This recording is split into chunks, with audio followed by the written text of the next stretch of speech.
আমরা শুরু থেকেই আন্তর্জাতিক উত্তম চর্চার সাথে সঙ্গতি রেখে রাজস্ব আহরণ বৃদ্ধির লক্ষ্যে একটি শক্তিশালী, স্বতন্ত্র ও বিশেষায়িত রাজস্ব এজেন্সি হিসেবে জাতীয় রাজস্ব বোর্ডকে পুনর্গঠনের দাবি জানিয়ে আসছি।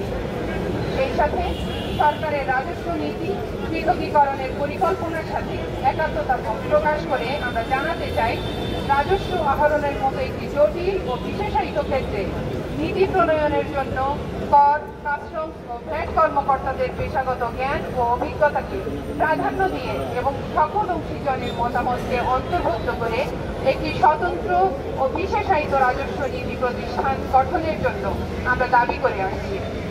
দেশবাসীকে আমরা আবারও জানাতে চাই, অধ্যাদেশে জারিকৃত রাজস্ব মডেলের অকার্যকারিতার বিষয়ে সিভিল সোসাইটি সহ সমাজের অন্যান্য অংশীজনও আশঙ্কা প্রকাশ করেছেন।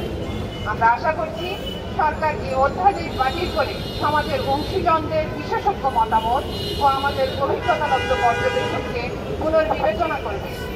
জারিকৃত অধ্যাদেশ অবিলম্বে বাতিল করতে হবে। অবিলম্বে জাতীয় রাজস্ব বোর্ডের চেয়ারম্যানকে অপসারণ করতে হবে। রাজস্ব সংস্কার বিষয়ক পরামর্শ কমিটির সুপারিশ জনসাধারণের জন্য ওয়েবসাইটে প্রকাশ করতে হবে এবং জাতীয় রাজস্ব বোর্ড কর্তৃক প্রস্তাবিত খসড়া এবং পরামর্শ কমিটির সুপারিশ আলোচনা পর্যালোচনাপূর্বক প্রত্যাশী সংস্থা, ব্যবসায়ী সংগঠন, সুশীল সমাজ, রাজনৈতিক নেতৃত্ব সহ সংশ্লিষ্ট সকল অংশীজনের মতামত নিয়ে উপযুক্ত ও টেকসই রাজস্ব ব্যবস্থা সংস্কার নিশ্চিত করতে হবে।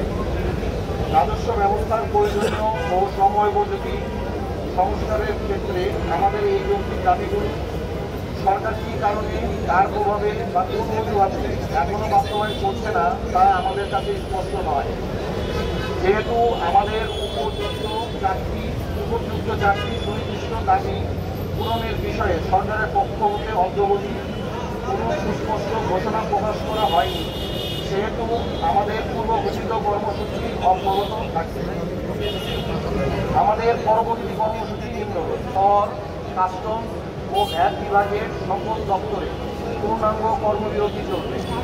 তবে ওষুধ ও রাসায়নিক সরঞ্জামের আমদানি এই কর্মবিরতি আওতামুক্ত থাকবে।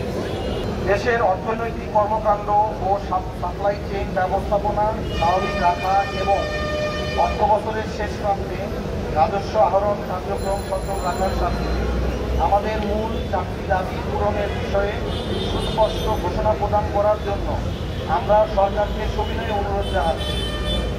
আমাদের কর্মসূচির ফলে সম্মানিত করদাতা ও সেবা প্রার্থীগণের সাময়িক অসুবিধার জন্য ইন্ডিয়ার সংস্কার ঐক্য পরিষদ আন্তরিকভাবে দুঃখ প্রকাশ করছে।